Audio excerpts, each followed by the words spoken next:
আসসালামু আলাইকুম। আমন্ত্রণ জানাচ্ছি ফভ টিভি নিউজ আপডেটে। সঙ্গে আছি আমি ইমতিয়াজ আহমেদ। শুরুতেই সংবাদ শিরোনাম। রায় শুনে যা বললেন শেখ হাসিনা, 1 মাসের মধ্যে ফাঁসি কার্যকরের দাবি এনসিপির। শেখ হাসিনাকে দণ্ডাদেশ দেওয়ার পর যা বললেন প্রধান উপদেষ্টা, একটি মাত্র উপায় হাসিনার ফাঁসির দণ্ড স্থগিত হতে পারে। হাসিনার ফাঁসি, চিফ প্রসিকিউটর তাজুল সহ টিমের সব সদস্যকে ভারতীয় নম্বর থেকে হুমকি। শেখ হাসিনার পক্ষ নিয়ে মৃত্যুদণ্ডাদেশের বিরুদ্ধে দুঃখ প্রকাশ করেছে জাতিসংঘ। পাকিস্তানকে ভারতের সেনা প্রধানের হুঁশিয়ারি। এবার বিস্তারিত। জুলাই গণঅভ্যুত্থানের সময় সংঘটিত মানবতাবিরোধী অপরাধের ঘটনায় করা মামলায় ক্ষমতাচ্যুত প্রধানমন্ত্রী শেখ হাসিনা ও সাবেক স্বরাষ্ট্রমন্ত্রী আসাদুজ্জামান খান কামালের মৃত্যুদণ্ড দেয়া হয়েছে। এ রায়কে পক্ষপাতদুষ্ট ও রাজনৈতিকভাবে উদ্দেশ্যপ্রণোদিত বলে অভিহিত করেছেন শেখ হাসিনা। খবর বিবিসির। রায়ের পর প্রকাশিত 5 পৃষ্ঠার এক বিবৃতিতে তিনি বলেন, রাজনৈতিক শক্তি হিসেবে তার দল আওয়ামী লীগকে বাতিল করার উপায় হিসেবে অন্তর্বর্তীকালীন সরকার এই মৃত্যুদণ্ড দিয়েছে।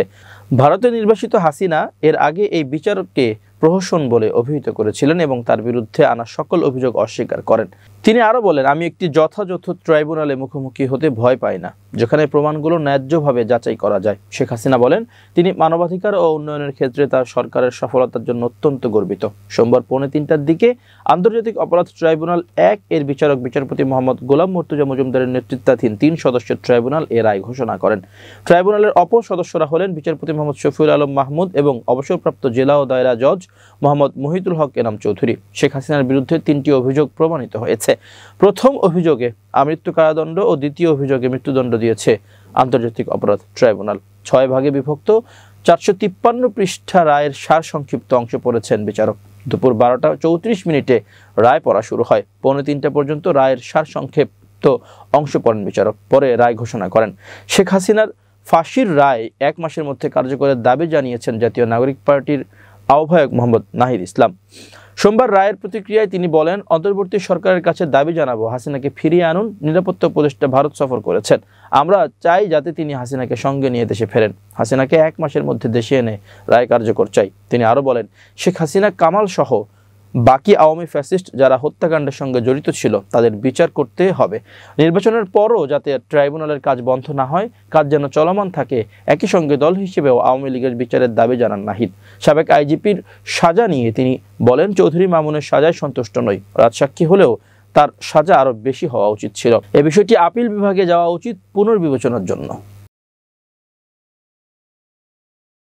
প্রধান উপদেষ্টা প্রফেসর ডক্টর মোহাম্মদ ইউনুস বলেন, ক্ষমতাচ্যুত পলাতক প্রধানমন্ত্রী শেখ হাসিনা ও তার সহযোগীদের বিরুদ্ধে আদালতের দণ্ডাদেশ প্রমাণ করেছে যে ক্ষমতার অবস্থান যাই হোক, আইনের ঊর্ধ্বে কেউ নয়। সোমবার শেখ হাসিনা তার সহযোগীদের বিরুদ্ধে আদালতের দণ্ডাদেশ দেওয়ার পর এক বিবৃতিতে প্রধান উপদেষ্টা এ মন্তব্য করেন।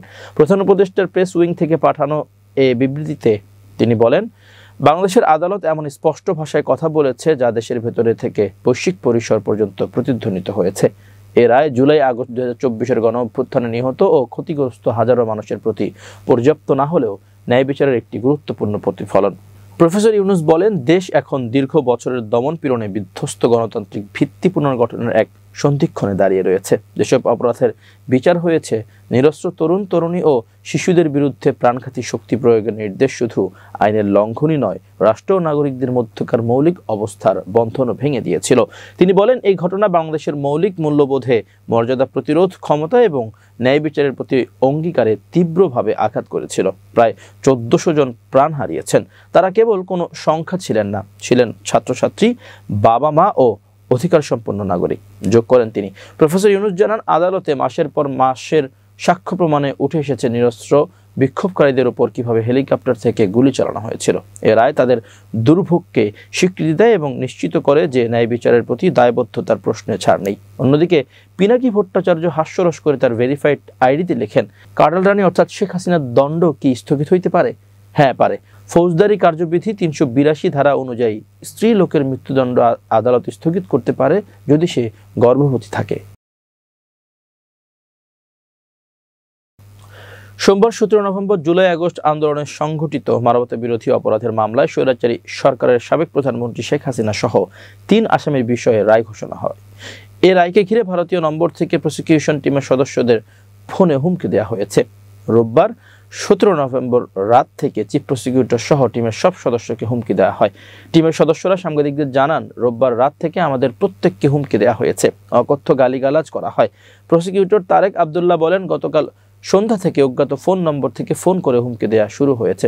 আজকেও বেশ কিছু ফোন পেয়েছে। অধিকাংশ ফোন কল ভারতের কান্ট্রি কোড ব্যবহার করে করা হয়েছে। শেখ হাসিনার শাস্তি হলে আমাদের টিমের কাউকে বাঁচতে দেওয়া হবে না বলেও হুমকি দেওয়া হয়। চিফ প্রসিকিউটর তাজুল ইসলাম বলেন, অসংখ্য ফোন পেয়েছি, এক পর্যায়ে ফোন বন্ধ করে দিয়েছি। একই ভাষা, একই কথা। নেত্রীর সাজা হলে আমাদের জীবন শেষ করে দিবে। এক প্রশ্নের জবাবে তাজুল ইসলাম বলেন, ভীরু কাপুরুষ ও গণহত্যাকারীদের ভাষা এমনই হয়, এগুলো আমলে নেওয়ার কিছু নেই। ক্ষমতাচ্যুত সাবেক প্রধানমন্ত্রী শেখ হাসিনার বিরুদ্ধে মৃত্যুদণ্ডাদেশে দুঃখ প্রকাশ করেছে জাতিসংঘ। গতকাল রাতে জাতিসংঘের মানবাধিকার দপ্তরের মুখপাত্র রাবিনা শামদাসানি এক প্রতিক্রিয়ায় যে কোনো পরিস্থিতিতে মৃত্যুদণ্ডের বিরোধী অবস্থান তুলে ধরেছেন। মুখপাত্র রাবিনা শামদাসানি বলেন, ঢাকায় আন্তর্জাতিক অপরাধ ট্রাইব্যুনালে সাবেক প্রধানমন্ত্রী শেখ হাসিনা এবং সাবেক স্বরাষ্ট্রমন্ত্রীর বিরুদ্ধে মানবতা বিরোধী অপরাধের অভিযোগে রায় ঘোষণাটি গত বছর বিক্ষোভ দমনে সংঘটিত গুরুতর লঙ্ঘনের শিকারদের জন্য একটি গুরুত্বপূর্ণ মুহূর্ত। মানবাধিকার দপ্তরের মুখপাত্র বলেন, 2025 সালের ফেব্রুয়ারিতে আমাদের তথ্য উপাত্ত ভিত্তিক প্রতিবেদন প্রকাশের পর থেকে আমরা দায়ীদের, বিশেষত নেতৃত্বের এবং কমান্ডের অবস্থানে থাকা ব্যক্তিদের আন্তর্জাতিক মান অনুসারে জবাবদিহির আওতায় আনার আহ্বান জানিয়ে আসছি। আমরা এও জোর দিয়ে বলেছি, ভুক্তভোগীদের কার্যকর প্রতিকার এবং ক্ষতিপূরণের সুযোগ থাকতে হবে। রাবিনা শামদাসানি বলেন, যদিও এই বিচার প্রক্রিয়া আমরা প্রত্যক্ষ করিনি, তবে আমরা সবসময় বিশেষত আন্তর্জাতিক অপরাধের অভিযোগে এমন জবাবদিহি প্রতিক্রিয়াগুলো নির্দ্বিধায় যথাযথ প্রক্রিয়া ও ন্যায়সঙ্গত বিচারের আন্তর্জাতিক মান পূরণের পক্ষে সমর্থন জানিয়ে আসছে। এটি বিশেষভাবে গুরুত্বপূর্ণ, কারণ এখানে বিচার পরিচালিত হয়েছে আসামির অনুপস্থিতিতে এবং এর ফলে মৃত্যুদণ্ডের রায় দেওয়া হয়েছে। রাবিনা শামদাসানি আরও বলেন, আমরা মৃত্যুদণ্ডাদেশের ব্যাপারেও দুঃখ প্রকাশ করছি, কারণ আমরা যে কোনো পরিস্থিতিতেই মৃত্যুদণ্ডের বিরোধিতা করি। জাতিসংঘের মানবাধিকার দপ্তরের মুখপাত্র বলেন, জাতিসংঘের মানবাধিকার বিষয়ক হাই কমিশনার ভোলকার তুর্ক আশা প্রকাশ করেছেন, বাংলাদেশ সত্য উদ্ঘাটন, ক্ষতিপূরণ এবং ন্যায় বিচার নিশ্চিত করার একটি সামগ্রিক প্রক্রিয়ার মধ্য দিয়ে জাতীয় পুনর্মিলন ও প্রশমনের পথে অগ্রসর হবে। এর মধ্যে আন্তর্জাতিক মানসম্মত অর্থবহ এবং রূপান্তরমূলক নিরাপত্তা খাত সংস্কার অন্তর্ভুক্ত থাকা উচিত, যাতে এমন মানবাধিকার লঙ্ঘন ও নির্যাতন আর কখনো না ঘটে। এই প্রচেষ্টায় বাংলাদেশ সরকার ও জনগণের সহায়তা করতে জাতিসংঘ মানবাধিকার দপ্তর প্রস্তুত আছে। মুখপাত্র আরও বলেন, হাই কমিশনার ভোলকার তুর্ক সবাইকে শান্ত থাকার আহ্বান জানিয়েছেন। ভোলকার তুর্ক সবাইকে এসব ঘটনার প্রতিক্রিয়ায় সংযম প্রদর্শনের অনুরোধ করেছেন। জুলাই গণহত্যার মামলায় ফাঁসির দণ্ডপ্রাপ্ত আসামি ও ক্ষমতাচ্যুত প্রধানমন্ত্রী শেখ হাসিনাকে দুটি উপায়ে দেশে ফিরিয়ে আনা সম্ভব বলে জানিয়েছেন আন্তর্জাতিক অপরাধ ট্রাইব্যুনালের চিফ প্রসিকিউটর মোহাম্মদ তাজুল ইসলাম।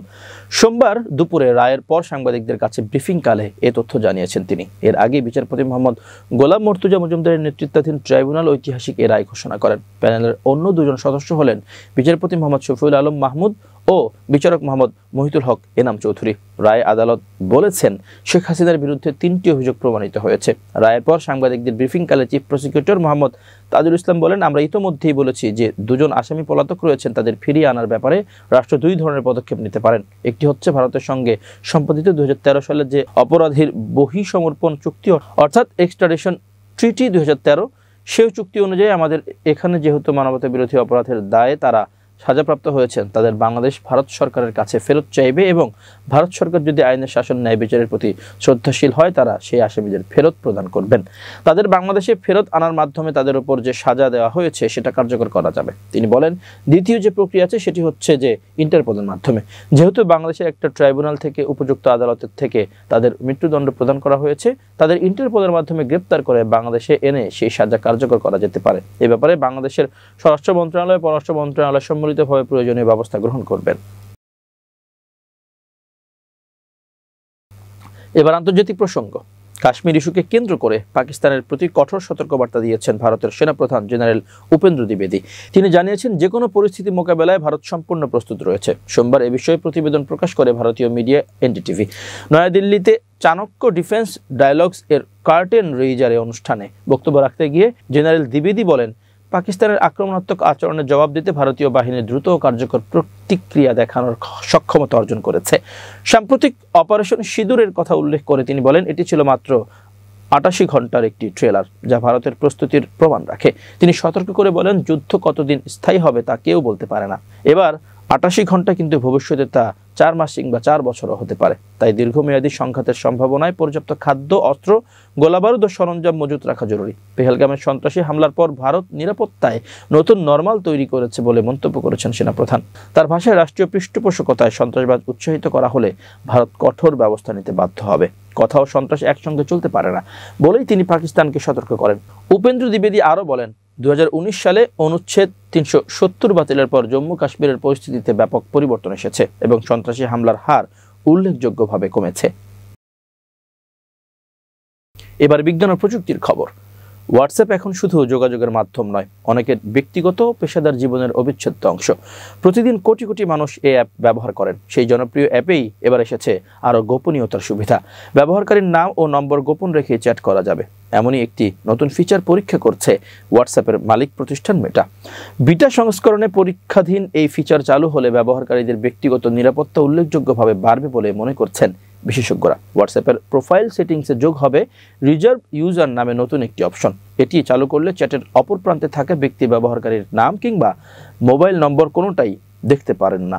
বিশেষ করে অনাকাঙ্ক্ষিত মেসেজ বা অচেনা নম্বরের বিরক্তি কমাতে এই সুবিধা কার্যকর ভূমিকা রাখবে বলে মনে করা হচ্ছে। এই ফিচার চালু থাকলে ব্যবহারকারীরা হোয়াটসঅ্যাপে আরও নিশ্চিন্তে ব্যক্তিগত কথোপকথন চালাতে পারবেন। নতুন এই ইউজারের নেম ফিচার শুধু পরিচয় গোপনেই সীমাবদ্ধ নয়, সাইবার নিরাপত্তা বাড়াতে হোয়াটসঅ্যাপ এমন ব্যবস্থা আনছে যাতে বাইরের কোনো ওয়েবসাইট বা অজানা প্ল্যাটফর্ম থেকে মেসেজ এলে তা স্বয়ংক্রিয়ভাবে ব্লক হয়ে যাবে। এতে ফিশিং, স্ক্যাম কিংবা ব্যক্তিগত ডেটা চুরির ঝুঁকি কমবে। হোয়াটসঅ্যাপের ভাষ্য, ব্যবহারকারীর অনলাইন নিরাপত্তাকে অগ্রাধিকার দিতেই এই অতিরিক্ত সুরক্ষা স্তর যোগ করা হচ্ছে। ফিচারটি নিয়ে অনেকের মনে প্রশ্ন, নাম ও নম্বর গোপন থাকলে কি নতুন কেউ যোগাযোগ করতে পারবে না? হোয়াটসঅ্যাপ জানাচ্ছে, এক্ষেত্রে থাকবে user name with pin option. ব্যবহারকারী 4 অঙ্কের একটি ব্যক্তিগত পিন সেট করবেন এবং সেই পিন জানা থাকলেই কেউ তাকে মেসেজ পাঠাতে পারবে। অর্থাৎ কারা যোগাযোগ করতে পারবে তার নিয়ন্ত্রণ থাকবে সম্পূর্ণ ব্যবহারকারীর হাতেই। বিশেষজ্ঞদের মতে আগামী বছর এই বিশেষ প্রাইভেসি শিল্ড চালু হলে ব্যক্তিগত চ্যাট আরও সুরক্ষিত ও ঝামেলামুক্ত হবে। অনলাইনে বাড়তে থাকা গোপনীয়তার ঝুঁকি কমাতে ব্যবহারকারীরা পাবে অতিরিক্ত ভরসা। হোয়াটসঅ্যাপ এমন এক সময় ফিচারটি নিয়ে আসছে যখন ডিজিটাল নিরাপত্তা নিয়ে বিশ্বজুড়ে উদ্বেগ বেড়েই চলেছে। ফলে নতুন এই উদ্যোগ ব্যবহারকারীদের আস্থা বাড়ানোর পাশাপাশি মেটার গোপনীয়তা নীতির উন্নত সংস্করণ হিসেবেও বিবেচিত হয়েছে। এবার খেলার খবর। ইংল্যান্ডের তারকা স্ট্রাইকার হ্যারি কেইন আবারও প্রমাণ করলেন কেন তিনি বর্তমান ফুটবলের অন্যতম বড় নাম। রোববার 16 নভেম্বর রাতে 2026 বিশ্বকাপ বাছাই পর্বে আলবেনিয়াকে 2-0 গোলে হারানোর ম্যাচে জোড়া গোল করে ব্রাজিলিয়ান কিংবদন্তি পেলের রেকর্ড ভেঙে ফেলেছেন এই ইংলিশ অধিনায়ক। ম্যাচের আগে পেলেকে ধরতে মাত্র একটি গোল প্রয়োজন ছিল 32 বছর বয়সী কেইনের। তবে বায়ার্ন মিউনিখের এই ফরওয়ার্ড যেন আলাদা উদ্যম নিয়ে মাঠে নেমেছিলেন। 74তম মিনিটে ডি বক্সের ভেতরে থেকে লক্ষ্য ভেদ করে পেলের 77 গোলের রেকর্ড স্পর্শ করেন তিনি। মাত্র 8 মিনিট পর চমৎকার এক হেডে নিজের দ্বিতীয় গোলটি করে রেকর্ডটি পেছনে ফেলেন কেইন। পেলে ব্রাজিলের হয়ে 92 ম্যাচে করেছিলেন 77 গোল। সেই রেকর্ড ভাঙতে কেইনের প্রয়োজন হলো 112 ম্যাচ। বর্তমান মৌসুমে তার দুর্দান্ত ছন্দ আরও একবার ধরা দিল ক্লাব ও জাতীয় দলের হয়ে 23তম ম্যাচে ইতোমধ্যে করেছেন 28 গোল। বায়ার্ন মিউনিখের অপরাজিত ধারায়ও ইউরোপীয় ফুটবল বিশেষজ্ঞরা বলছেন এই ধারাবাহিকতা ধরে রাখতে পারলে 2026 ব্যালন ডি'অরের দৌড়ে অন্যতম ফেভারিট হবেন হ্যারি কেইন। তার সঙ্গে এই তালিকায় আছেন কিলিয়ান এমবাপ্পে, লামিন ইয়ামাল ও আর্লিং হাল্যান্ড।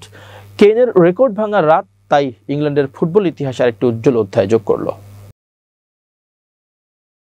প্রিয় দর্শক, শেষ করছি ফব টিভি নিউজ আপডেট। আজ এ পর্যন্তই। ভিন্ন খবর নিয়ে দেখা হবে আগামীকাল রাত 8টায়। নিজেকে আপডেট রাখতে সাবস্ক্রাইব করুন চ্যানেলটি। নিয়মিত লাইক, কমেন্ট ও শেয়ার করে ছড়িয়ে দিন সর্বত্র। সুস্থ থাকুন, নিরাপদে থাকুন। আল্লাহ হাফেজ।